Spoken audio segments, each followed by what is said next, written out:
what I'd like to do is just talk to you guys today about the subject matter at hand, India and its neighbors. I have to make my disclaimer. These are my views. It's not the view of the Army War College, the Army, or the U.S. government, and so on and so forth. I'll also make a caveat note. South Asia is a very complicated region where history is very contested. And so people from different backgrounds, from different places, will look at a map and see different lines in the map of what's legitimate, what's not legitimate. And there's very much contested narratives. The same way often we talk about the Middle East or West Asia having contested narratives from like a Arab-Israeli perspective or an Israeli-Palestinian perspective. It's the same in South Asia. And so there'll be things, I'll try to make the best sort of non-political generalizations that I can make, but you'll have things where you might mention something and you'll have a friend who's from country X or country Y, and they might say, oh, that's wrong. Let me tell you how it really happened. So just keep that in mind. I mean, so a lot of the stuff I'll say, it's contested, and I'll tell you when there's multiple, to the best of my ability, there's multiple narratives. But just be aware of that. There's not one single story in the story with India and its relationship. I'll try to make my remarks kind of going with you guys to talk about the major issues as I see them. I'll give you a historical overview. A lot of my remarks will be very heavily based on geographic history. And this, rather than necessarily the sort of who shot John of today, of like how many billions of dollars China's investing in port facilities in Sri Lanka, I'll try to keep you with sort of what I think are the deep muscle movements for what's going on in South Asia. And I'll really talk to you guys about sort of India's spheres of influence, India's sort of tense relations it has with its neighbors, and how that's become exacerbated with China's entry into the Indian Ocean region. That'll be sort of my focus on it. I've chosen this slide here, this picture. I often lead with this picture. This is a picture of South Block, which is part of the Indian government apparatus on Raisina Hill in New Delhi. This is part of the colonial structure that Lutens built for New Delhi in the 1930s. And when India got independence in 47, there was basically a few people shifted in the secretariat, but the buildings are still the same building that the British built to run India. And there often is a short term for this. This is the south wing of the building called South Block. So the same way in the United States, we might use a shorthand for the State Department, say Foggy Bottom, or you might talk about the CIA and say Langley. In India, if you're talking about the foreign security apparatus, you say South Block. And so I also do it as an illustration that there are a lot of continuities in Indian strategic thinking and security thinking from the British to the Indian time period, which is a controversial statement, but at least my research of the past several years indicates a lot more continuity, and I'll tell you why that is. So I want to talk a little bit about a region. Regions are kind of funny, right? There's different ways to look at regions. And you can even think of the United States, this region is separated into two different combatant command AORs, CENTCOM and Indo-Pakistan now. So one way we can talk about this region, which would be most of how I talk about the region today, will be South Asia, which is actually kind of a Western construct going back to the 60s and 70s. So we've got India as sort of the big country. We've got its sort of perpetual rival, Pakistan. And we also have Sri Lanka, Bangladesh, Nepal, Afghanistan, Bhutan, and the Maldives, roughly speaking. So that's sort of a traditional way, and that's mostly where I'll focus my remarks today about South Asia. But you can also, instead of thinking about a region basing it on the land, you can also think about basing a region on an ocean. So the same way that you might think about Europe as a region, you can also think about the Mediterranean world. And a lot of you, when you think about your history classes you took, rather than thinking about Europe, you might have thought about the history of Greece and Rome as a sort of Mediterranean civilization based upon a maritime region. You can do the same in this region. You can also reconceptualize this not as land-based South Asia, but as the Indian Ocean region that includes relations with East Africa, the Persian Gulf, and particularly with Southeast Asia. And now, at least in the US, Australia, India, we're having this larger blending of regions, the Indo-Pacific region. And you can see that most formally with us with the retitling of PACOM to Indo-PACOM. And so in this sense, you're putting together parts of the Indian Ocean with the Western Pacific to think about a new strategic region. You can think about the interplays, the insights that gives on sort of reconceptualizing a region that way. I state that because partly I'm kind of a maritime person. I know it's funny, I work for the Army in middle of Pennsylvania. I do kind of maritime issues. It's kind of funny. But I think it's useful because oftentimes we have too much, particularly in South Asia, we have too much of a terrestrial sort of land-based perspective that limits us from a lot of things when thinking about the maritime domain. If you're thinking about this region, oftentimes when we look at regions, we think about what's the regional organization. So oftentimes today, many of you, when you're thinking about Europe, you think about the European Union, or maybe NATO, right? Because there's the regional organizations for those places. South Asia does have a regional organization. It's called SAARC. It's a relatively new regional organization from the mid-1980s. It's, without sounding dismissive, I guess the best way I often term this for my students is SAARC is almost sort of the Rodney Dangerfield of regional organizations. It doesn't get a lot of respect. It's not a particularly strong or robust regional organization. And there's many reasons for that. But it does exist. It does exist, but it's a very non-integrated region. There's very little regional trade.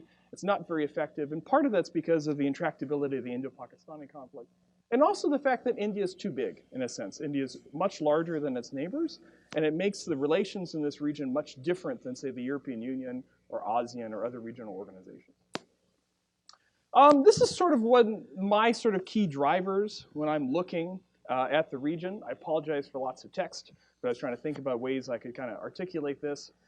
In many ways, South Asian history is a dialect between a sort of northern-based historical perspective that's very land power-based around Delhi, and then a southern sort of South Asian perspective that tends to be very maritime-based, that integrates South Asia into relations with the Middle East and with Southeast Asia. India's relationships with its neighbors tends to be tense for a couple of reasons. There's a strong assumption in Delhi that India is vulnerable without having primacy in the region. And I'll go into historical reasons for that. Smaller South Asian states tend to have a love-hate relationship with India as the big brother. They're very dependent upon India economically, politically, strategically. But as you well know, when you're really dependent upon somebody who has a sort of asymmetry in power of you, resentment starts to grow because the larger party feels they have a say over what you can and cannot do. Most of the South Asian states are what we would categorize as weak states. There's parts of their domestic territory they don't always control because of insurgent groups or separatist groups. You tend to have very weak state infrastructure in many of these countries. And so as China has entered into the Indian Ocean region, it has taken advantage of a lot of the tensions that these small countries have with India and the desire of these small states to have foreign direct investment, military sales, economic assistance that India itself has been unwilling or unable to provide for them. So the tensions between India and its neighbors provides a window of opportunity, if you will, for the sort of Chinese to enter into the Indian Ocean region. As I talk to you about these historical traditions, don't worry, I will not spend a lot of time on thousands of years of South Asian history. It's okay, we won't do that, but I love maps, so I think the maps are interesting.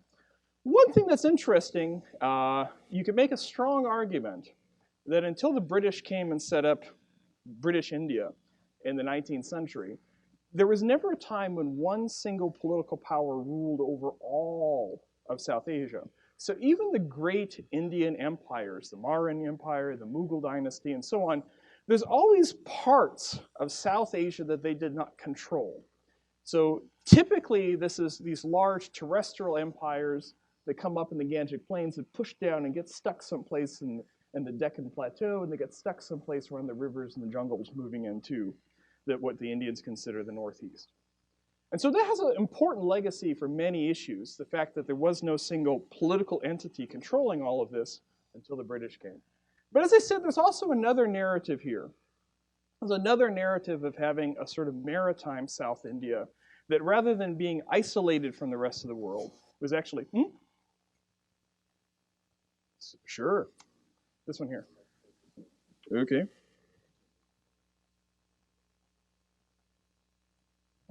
Just not. That's okay. Do you have like a little technical difficulties banner? We could? No, I'm just kidding.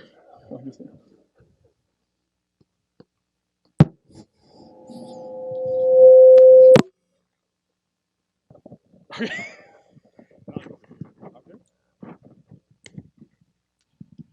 Should be good to go on that. Are we good now? Yeah. Oh, wow, look at that. I feel like Darth Vader or something. That's great. Okay, so I was talking about the maritime dimension. And in this sense, you can see the large cultural economic footprint that South Asia's had all over, particularly in Southeast Asia. If any of you guys have traveled in Southeast Asia, you can visibly see the cultural legacy of interactions with India there, in Cambodia, Indonesia, and many of these other countries. And that's often left out, if you will, of our story. Just to give you an example of how important this historical legacy is, if you look at this map of these larger land-based empires moving down into South Asia, you can see a legacy of that of linguistic divides in South Asia between the different language families that are based either in Sanskrit or Dravidian language. Just as an example of this kind of cultural divide as a legacy of these incomplete territorial empires. This all really changes, not actually when the British get there. I think we sometimes overestimate or oversell the British influence in South Asia to a degree. Really the tipping point's when the Portuguese come in the 16th century. So when the Portuguese come, they really flip this sort of historical narrative throughout most of Asia. And this is really the start of Western imperialism within Asia, and it's through maritime power, once the Portuguese enter the Indian Ocean region. And they introduce a sort of new way of thinking about strategy and the security of India. So if you look at the system that the Portuguese set up in the 16th century in the Indian Ocean region, it's based on control of a few key areas, a sort of steel cage that protects their key sea lines of communication and protects their bases. So you see some geography that might look familiar, controlling the Malacca Straits, controlling the Straits of Hormuz, Aden, and so on, in order to secure India. And it's really arguably the first time that an empire, a big political state in the region, decides to secure this region from external threats, the maritime region. So when you look at when the British come later on, they simply replicate this strategy. So again, control of the Malacca Straits, control over here toward the Straits of Aden to secure the Indian Empire.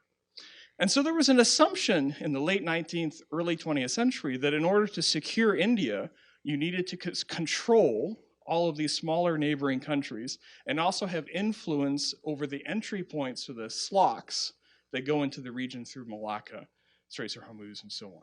It's not a new idea. We talk a lot about this today, but this has been around since the 16th century.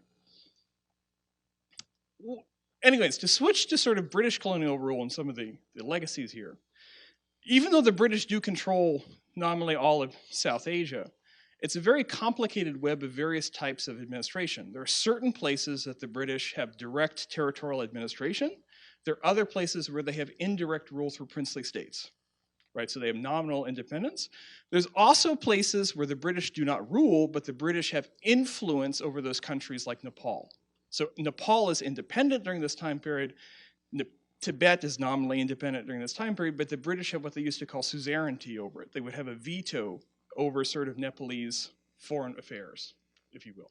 So a wide variety. Most of Myanmar actually, for a time, was part of the British Empire as part of the British Indian Empire.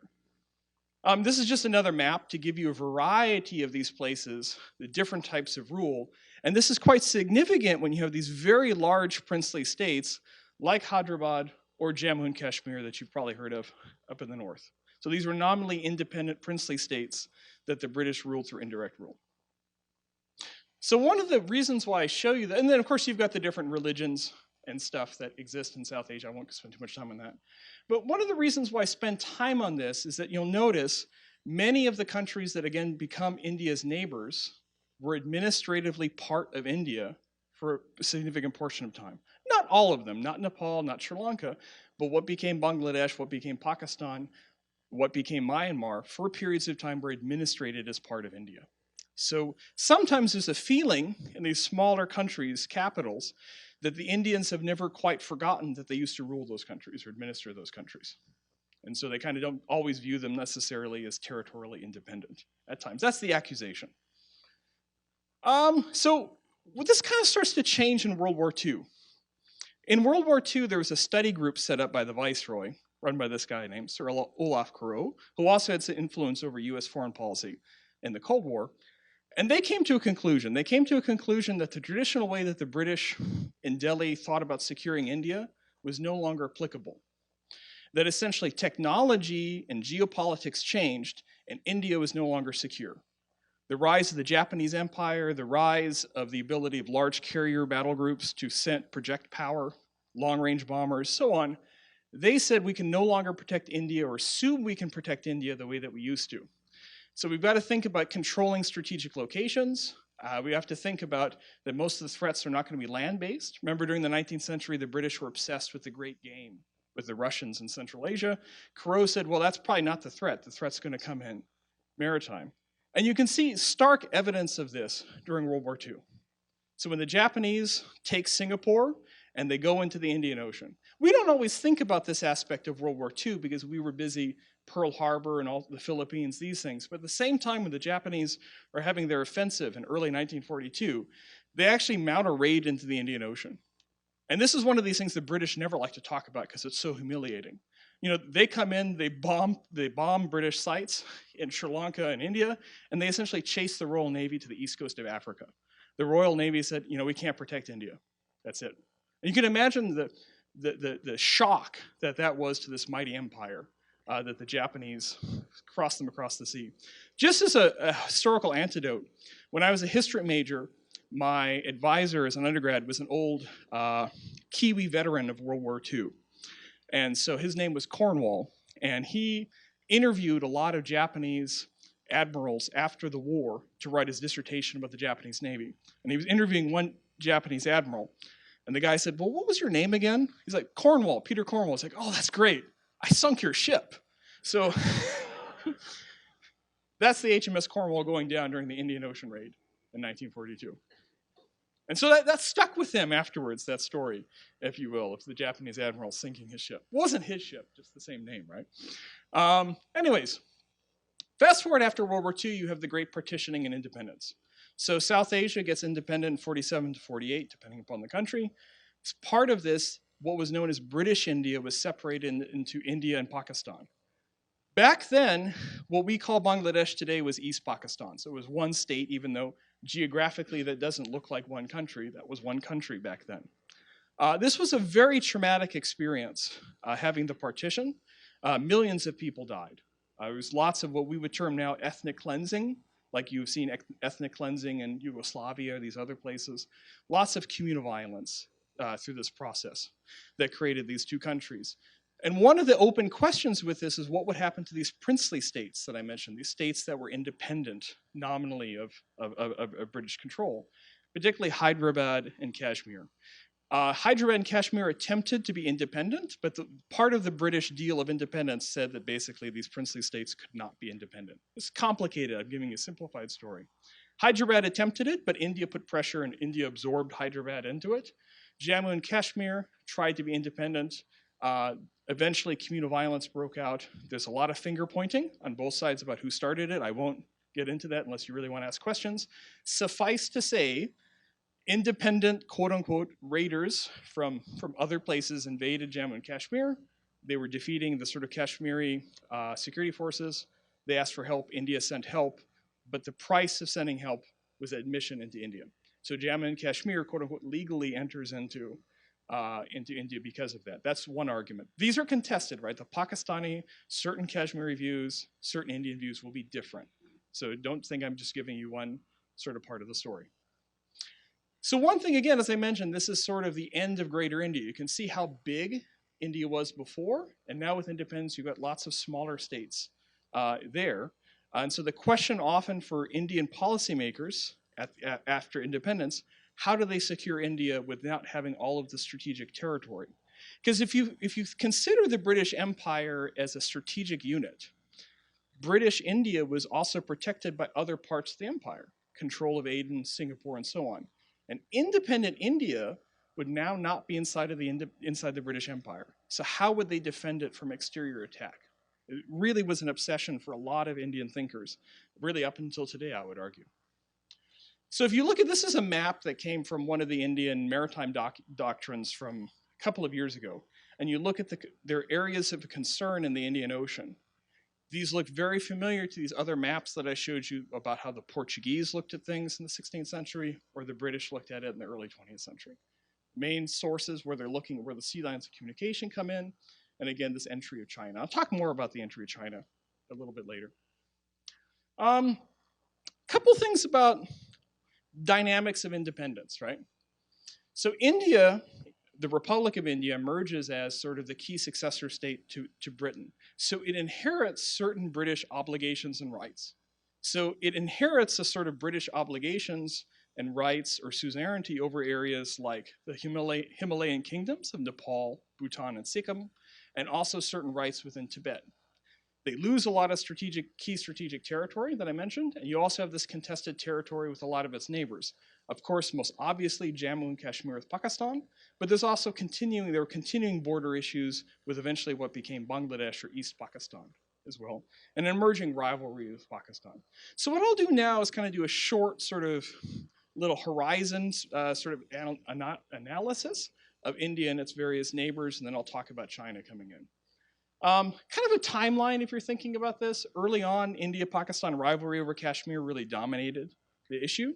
In the 70s and the 80s, India made a very strong attempt to become the hegemon of the region with a lot of robust sort of military actions and political actions. But then at the same time, there got to be an Indian concern about extra-regional powers going into the region. Now, back in the 70s, the 80s, this was us and the Soviet Union. You can think about when we took over and started leasing Diego Garcia from the British. You can think about when the Soviets invaded Afghanistan. So the Indians became increasingly concerned that these extra-regional powers were going to the neighborhood. So similarly to how we have sort of a Monroe Doctrine when it comes to Latin America, that we believe we have a certain primacy within Latin America, and we don't like it when other countries come to Latin America, the Indians have a similar perspective about South Asia and the Indian Ocean region. My Indian naval friends always make a joke to me, and they say, well, you know, it's called the Indian Ocean for a reason, right? You are aware of that, right? So just again to kind of think of their perspective. I talked about the complicated one, Indo-Pakistani rivalry, real quick. There are a lot of causes for this, and part of it is this legacy of partition. Part of it is sort of an ideological framework or narrative of both countries. I'll give you a really simplified version, and again, people can debate about this. From the Indian perspective, the Indian identity is a secular sort of multi-ethnic identity. So whether you are Hindu, you are Muslim, you are Christian, you are Sikh, you are Jain, you are Parsi, you are Buddhist, you can be part of India as an independent republic. The narrative for Pakistan was to say, hey, as Muslims, we were the largest minority in South Asia, and we were vulnerable. We were not safe. We needed a homeland to be safe. And so there's two competing narratives, right? And if you think about Kashmir, Jammu and Kashmir, being a sort of Muslim majority state, if Kashmir can exist inside of India, it calls into question the Pakistani narrative, right? Because if a Muslim majority state can be safe inside of India, then why would you need a Pakistan, right? The same is flipped, right? So if Jammu and Kashmir cannot be safe in India, then it's true you need a Pakistan to keep Muslims in South Asia safe, right? So the narratives really run up into each other because of Kashmir. That's just one view. There's also, I would argue, some very important geopolitical reasons in terms of territory and water that also drive the conflict as well. So there's a series of wars. We've got nuclearization and a whole series of covert wars. I'll talk very briefly about these. So you've had at least 3.5 actual wars between India and Pakistan. You've had the war over Kashmir in 1947. You had an inconclusive war in 1965. You had a very humiliating defeat for the Pakistanis in 1971, the Bangladesh Liberation War. And you had an unofficial limited war, the Kargil War in 1999. So those are the main wars that they have fought in over the years. If you're going to talk about Kashmir for a second, it's a very important key strategic terrain here. So Kashmir actually involves several parties. So if you're looking at this map here, and it's a contested map, because from an Indian perspective, all of this is Indian, right? So if you take a map that doesn't show this accurately and you go to India, you can be in legal trouble because those maps are illegal. Same thing if you go to the Pakistani side. So I'm giving you a map. So this shows you what the princely state of Jammu and Kashmir was. So you can see the line of control here. So that's where essentially they've got a de facto border because it's the armistice lines for the fighting, right? So this is where the Pakistanis control Kashmir. This is the Indian-administrated Kashmir, if you will. I'll show it off here on the other side for you people who weren't there. So you got the line of control. So that's a de facto border, not a de jure border, right? Having said that, you also have this part of Jammu and Kashmir that the Pakistanis gave to China as part of their peace deal for their alliance back in the 1960s. You also have this part of Jammu and Kashmir that's been occupied by the Chinese. And so some of the border confrontations that I'll talk about in a little bit, this is one of the areas. Back in the 1950s, this was key strategic terrain for the Chinese because it was the only all-weather access route to Tibet. Very important for the Chinese. Yep. More up the microphone. That's no problem. I'll do that. Okay. And just tell me if I get too quiet. Anyways. The other one, too, here, this is the Siachen Glacier. This is some of the most inhospitable terrain on the planet that both the Pakistanis and the Indians have troops on. They lose many men every year occupying a glacier. Just to give you an idea on regions, religions, you can see this. This is actually useful because oftentimes in the news, we kind of reduce Jammu and Kashmir to just Kashmir, and we just think about the Kashmir Valley, which is in here. But Jammu and Kashmir is actually a lot more diverse. There's a large Hindu population. There's a large Buddhist population as well. It's not just Kashmir Valley. You can also think about how this breaks down in terms of languages to give you an idea of the complexity of this place as well. One thing that's often overlooked is how important this is for rivers. If you're looking at South Asia has two sources for water. One is the monsoons that come in. The other one are rivers that come in from melt from glaciers up in the Himalayan plateau. And so the big rivers that go into Pakistan come up here from Tibet and through Kashmir down here. They go through Punjab. The name Punjab, 5 rivers. They come through here and they go through first Indian-administered Kashmir. One of the highlights of Indo-Pakistani cooperation was an Indus River Treaty that sort of shares the rivers. As water demands increase, there's always Pakistani fears that the Indians will do something with the rivers. And as I'll talk about later, there are Indian fears that China would do something about the rivers in the Tibetan Plateau. But rivers are very important in South Asia as groundwater is more and more depleted because of intense agriculture. As I mentioned, in 1971, there was an uprising in East Pakistan for independence movement for Bangladesh. The Pakistani military responds with a massive, brutal crackdown. This is one of the great genocides of the world that no one talks about. Because of the massive refugees fleeing from East Pakistan, the Indians decide to act. They mobilize, they do a blitzkrieg in December of '71 into Bangladesh, humiliating the Pakistani military. It's the greatest defeat for the Pakistani military. It's the greatest sort of Indian military victory. This does a huge sea change in Pakistani political strategic communications. It calls into question the military rule, because if the military in charge and they lost a war, what validity do they have? So it reinstitutes sort of civilian rule for a time in Pakistan. It also really is the start of the Pakistani nuclear weapons program.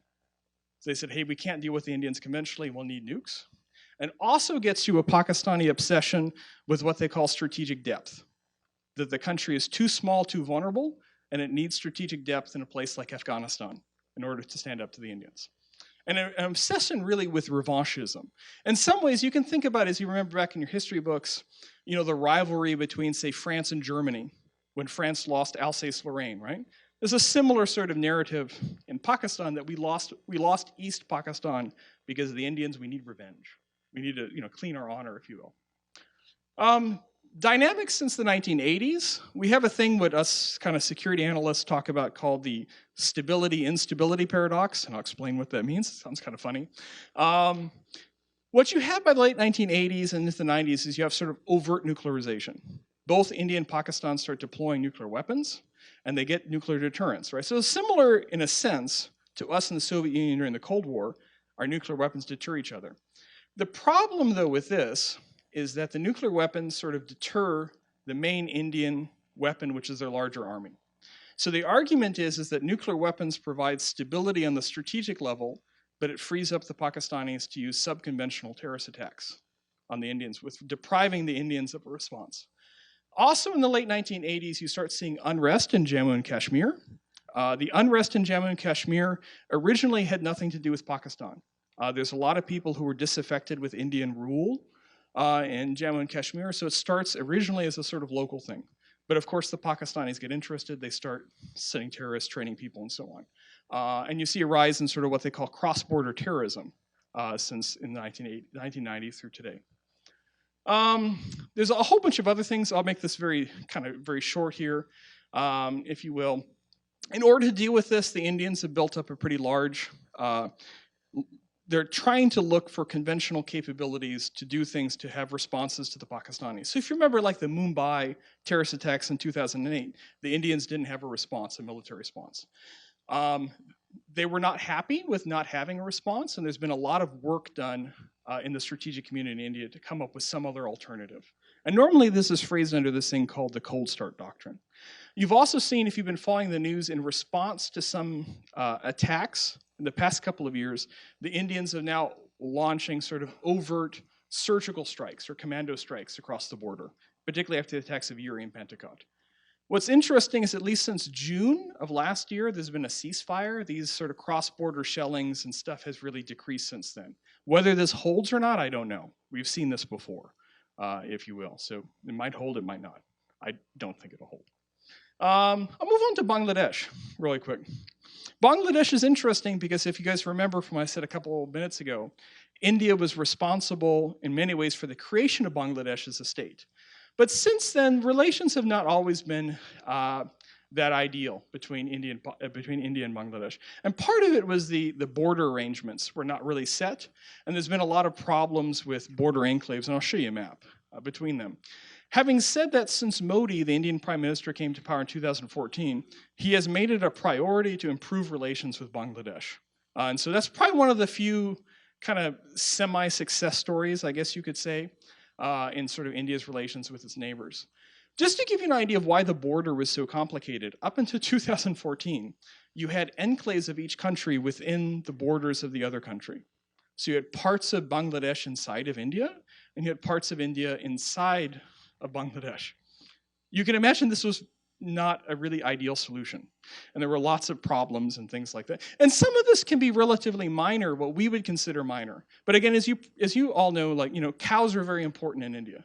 It's a holy animal. Yes, you don't harm cows. People in Bangladesh, on the other hand, eat cows and make leather goods. So one of the problems with some of the enclaves is you would basically have cattle rustlers. Cattle rustlers who come over from Bangladesh into India, take cows, take them back into Bangladesh for a leather industry, right? And now for us that seems kind of, well, whatever, but for Indians that's a big thing. You're killing an animal that's very important to us. So just little things like that ended up with tensions. You've also seen, just like we have our debate on the border wall and things like that, we've had a similar debate in India about putting a border wall and a border fence, if you will, with Bangladesh. Having said that, this was settled. The border was settled in 2014. It was a big deal to try and improve relations with Bangladesh. At the same time, there was a maritime dispute between India and Bangladesh over the Bay of Bengal. An international court decided mostly in Bangladesh's favor. And what was interesting is the Indians accepted this. And so in many ways, the Indians have used this as a sort of strategic communication kind of public relations tool. Hey, the big power, an international tribunal decided against it in favor of a smaller power. Other countries should do the same. And you can imagine this has been sent vis-a-vis China, and China not accepting certain international arbitration vis-a-vis the Philippines and so on. So India has used this as an example to say, hey, we're a responsible great power, unlike some other great powers we will not name, right? But the implication is there. India, Sri Lanka. Sri Lanka is very complicated. I'll make this very kind of a simple version. You've got two main ethnic linguistic groups. You have a Sinhala majority that's down in the south, and a Tamil minority that's up in the north. And these are the same sort of linguistic fellow people as the Tamils who are in the south of India. So the Indians have sort of an interest here because of this sort of diaspora of people of Tamil descent that lives there. Eventually, by the 1980s, there was a very bitter civil war between the Sinhala and the Sri Lankans. Sinhala and the Tamils. While we don't always talk about this, the Tamil Tigers, one of the main guerrilla terrorist organizations here, this was a very sophisticated group. So up until the mid-2000s, this is the group that really sort of paved the way for sophisticated suicide bombing attacks. Up until about the mid-2000s, the Tamil Tigers had far more suicide bombing attacks per year than any group in the Middle East. This is also a group that had its own air force and its own navy. If you think about a terrorist group with its own navy and its own air force, it's a very sophisticated opponent. So from the 1980s to 2009, this was a very bitter civil war. India attempted to involve itself in the 1980s, and it basically got its hands burned. There's several reasons for that, but the Indians sent a peacekeeping force. It was a disaster. It's often rhetorically referred to as India's Vietnam, the peacekeeping force that withdrew. So part of this, there was an Indian sort of disengagement from Sri Lanka by 1990. And so with the Indians disengaged, as I get to a second, somebody else stepped up to assist the government. A little bit about mountain kingdoms, about Nepal, Bhutan, and Sikkim. Again, these are independent countries. These are independent kingdoms that the British government had sort of suzerainty over. So once India became independent, it negotiated these treaties that continued this relationship with Nepal and so on. This led to a degree of resentment on the part, particularly in Nepal, because it basically gave India sort of a veto over Nepalese foreign policies. So if the Nepalese government engaged in activities that India didn't like, India would often just put an economic blockade on Nepal. Nepal's landlocked, right? It has the mountains on one side and India. So India really can control Nepal economically. So there was a lot of resentment about sort of sometimes Indian heavy-handedness. Also, as you probably were, for about 10 years, there was a very brutal Maoist civil war in the late 90s, early 2000s. Since then, there have been a lot of political changes in Nepal. And again, India has played a role in that, sometimes with a heavy hand. So India was put a lot of economic pressure on Nepal when they were negotiating their constitution a couple of years ago. It provided sort of a crisis. You also have Bhutan. Bhutan has a similar, even more so, a large role for India to sort of control a lot of Bhutanese foreign policy. And lastly, we have Sikkim. And Sikkim's an interesting example because this was an independent kingdom. There was political unrest in Sikkim in the 60s, and eventually the Indians occupied it and annexed it. So this is now part of India, but it had been an independent country.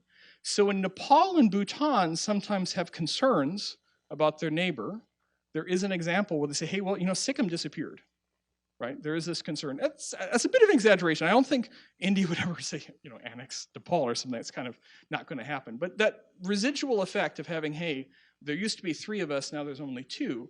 Again, the Chinese can play upon those fears, if you will. Lastly, Myanmar, Burma. Similar sort of experience that we've had because nobody liked the sort of very brutal military government that was ruling. India kind of held it at arm's length. And holding it at arm's length meant that China had a lot of influence in there. As Myanmar has opened up, similar to us, they've been engaging with Myanmar, trying to start up a lot of links in various measures. But for a long time, they held Myanmar at arm's length because of concerns about the brutality of the government and so on. Afghanistan, there's always been this sort of Indian interest in Afghanistan, but it's always tempered because it's such an important strategic obsession, if you will, for Pakistan. There's always this fear that the more India does in Afghanistan, the more the Pakistanis will take action against them. And they've done an incredible amount of economic assistance, training of police forces, and so on in Afghanistan in recent years. But again, it's this concern that the Pakistanis have that if you have an Afghanistan that is friendly to India, that's a threat against Pakistan. And it basically takes away their strategic depth. I'm going to finish here talking about China's entry into the region and why Chinese or Sino-Indian relations tend to be a bit testy. And I'll say one thing that I think some people might object to, but it's something that I think is actually quite important. And really at the core of sort of Sino-Indian rivalry is you basically have an ideological conflict. It's not really, the border is a symptom, it's not a cause. And this has been existed since the 1950s. You essentially have different views of what these large developing countries should be and what their place in the international world should be.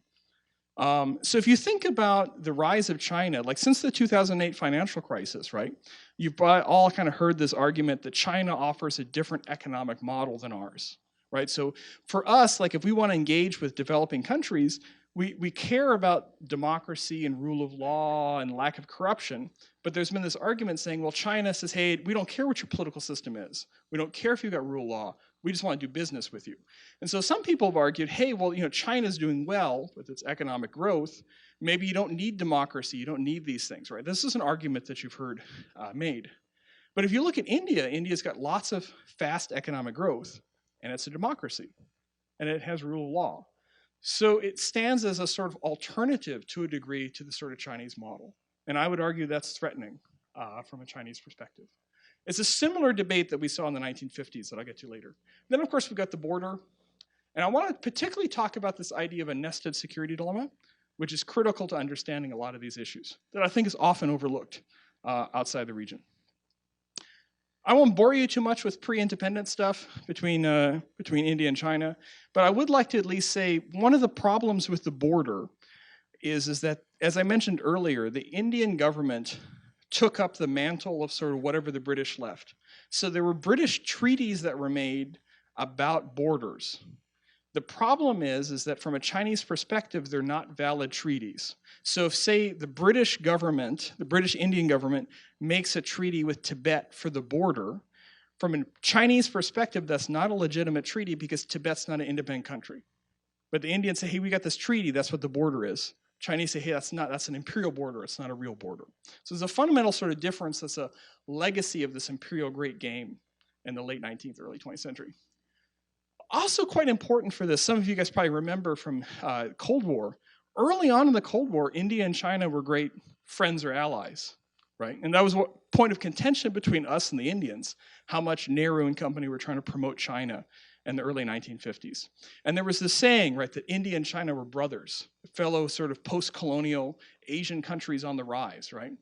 And so they have this Panchil agreement back in the 50s about how to have peaceful coexistence with each other. And so there's this moment where India and China in the early 1950s were friends. But eventually you get this tension. In large part, it's a tension over leadership of the non-aligned movement, leadership of the Pan-Asian movement. And also India found itself on the Soviet side of the Sino-Soviet split. So eventually, relations deteriorated, particularly when there was a rebellion in Tibet. And when the rebellion in Tibet happened, China had to militarize the border. And it's the first time you've got Chinese military forces on a contested border vis-a-vis India, which was a recipe for disaster, which of course happened in the 1962 border war, which is a humiliating defeat for India. It was a total rout. I'll tell you a little bit about the border here. There's two areas of concern. There's the northwest here and the northeast. I'll show you over here. These are the two areas that you've had.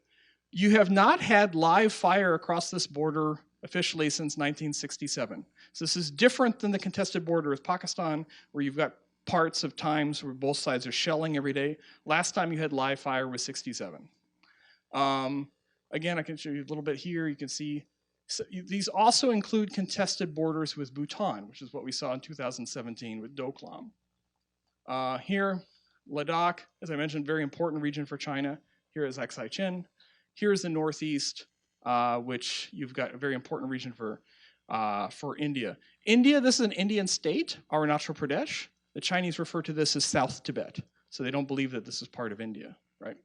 And you see a standoff area here over in Doklam that happened just about a year and a half ago.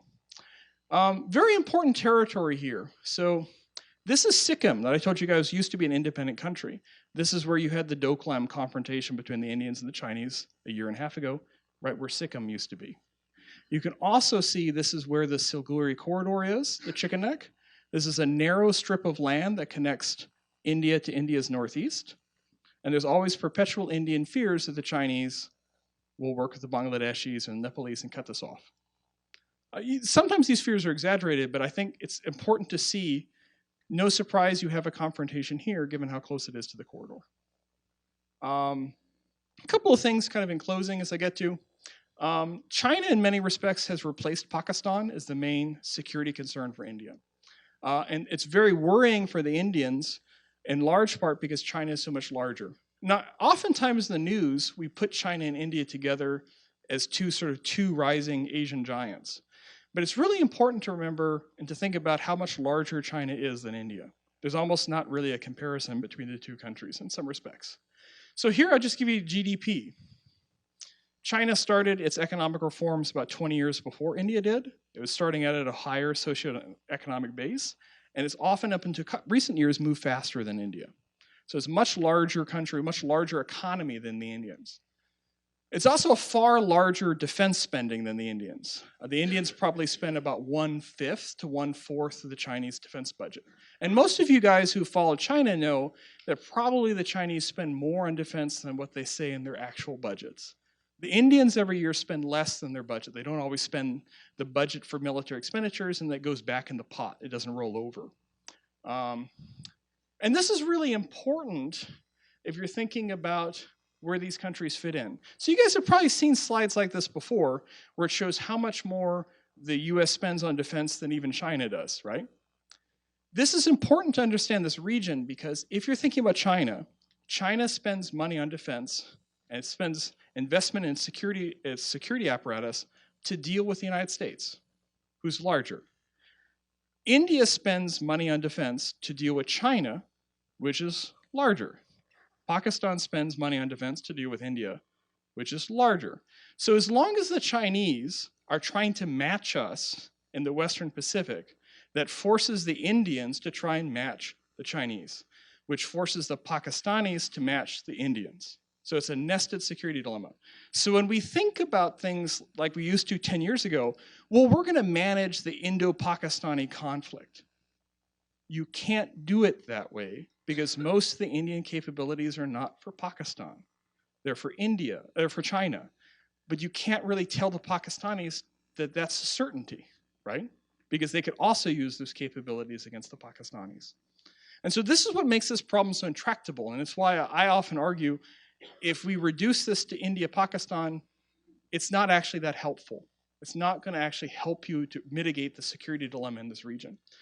For example, the Indian nuclear weapons program was not constructed for Pakistan. It was constructed for China, right? It's not directed, capabilities are directed toward Pakistan, but the need, the Indian perceived need for nuclear weapons was from China, not from Pakistan. A couple of things here I'll go through just to show you with maps to close up. The Chinese are very concerned about what they often call the Malacca dilemma, where all of their energy and goods are going through this area and happens to go through the Indian Ocean. So a lot of Indian investment has been to make sure that the sea lines of communication are safe. The problem is that takes them right in India's backyard. So every effort that, say, China does to sort of secure its sea lines of communication in the Indian Ocean looks inherently threatening from an Indian perspective. Again, it's the Indian Ocean for a reason, right? Their perspective. So you see this development of a lot of these dual-use technology, dual-use areas that are both commercial and possibly have military applications all over India's backyard. And this goes into a lot of the development that you guys have seen with the Belt and Road initiatives and so on and so forth. I don't want to talk about that. I mean, you can just see one example here of the Chinese-Pakistan Economic Corridor, the CPEC. You notice controversially for the Indians, this goes through territory that the Indians consider Indian, that the Pakistanis just happen to have. And so again, quite worrying from an Indian perspective that China and Pakistan are developing this. You can think about why the Chinese might be interested in Sri Lanka, given where Sri Lanka lies geographically amongst many of the sea lanes. So as I mentioned to you earlier, during the civil war between the Sinhala and the Tamils, India kind of withdraws because of its bad experience in the Civil War. Many Western governments are concerned about the kind of brutality of the conflict, so they're not interested in doing a lot of security assistance to the Sri Lankan government. China does not necessarily share those qualms, so China becomes quite a very large military goods and security assistance provider for the Sri Lankan military. It's one of the reasons, arguably, the Sri Lankan military wins so big in 2009. And so, as China moves into this region, no surprise that this becomes sort of the main region for Chinese military arms sales. So you can think about both port development in Sri Lanka. I won't talk too much about that. But these are the main areas since 2000 where China sells military equipment. And you can see from an Indian perspective, that's a bit worrying, right? That's all your neighbors in an area that you feel that you should have influence over. Again, top 3 military recipients of military assistance for China: Pakistan, Bangladesh, and Myanmar, which all share borders with India. You can think about Chinese arms exports. The big one's Pakistan, followed by Bangladesh, followed by Myanmar. So huge amounts of military assistance has gone into Pakistan. Pakistani nuclear missiles are basically heavily reliant upon Chinese and North Korean technology. And again, one aspect of this is you now see, particularly under the Modi government, you see an effort of the Indians to try and play catch up, to try and recoup influence within the region, and to try and to sort of contest China's entry into the region. One advantage that India has, it has a very large diaspora community, particularly in the region. And so you've seen a lot of outreach by the Modi government into a lot of this diaspora to try and leverage that diaspora for influence. You can also see an uptick in Indian economic investment to the region, although it still remains much more modest than Chinese economic investment in the region. There's not really a way the Indians can really compete in the same level as Chinese investment. Heavily into Bhutan, Indian investment, and then of course to Afghanistan, Bangladesh, and others. So anyways, I will close my presentation there. So again, just kind of thinking about this, China's entering into the region. It wants to secure its sea lines of communication. It's taking advantage of a lot of the tensions India's had with its neighbors. This concerns India because it feels this is its backyard. And in many ways, the sort of Sino-American rapprochement that we've seen with in the past couple of years is driven by a sort of desire for India to sort of have leverage vis-a-vis China. And then again, the relationship with the small states. So I'll draw to a close there. I'm sure you have some questions. We can continue this in dialogue after about 5 minutes or so.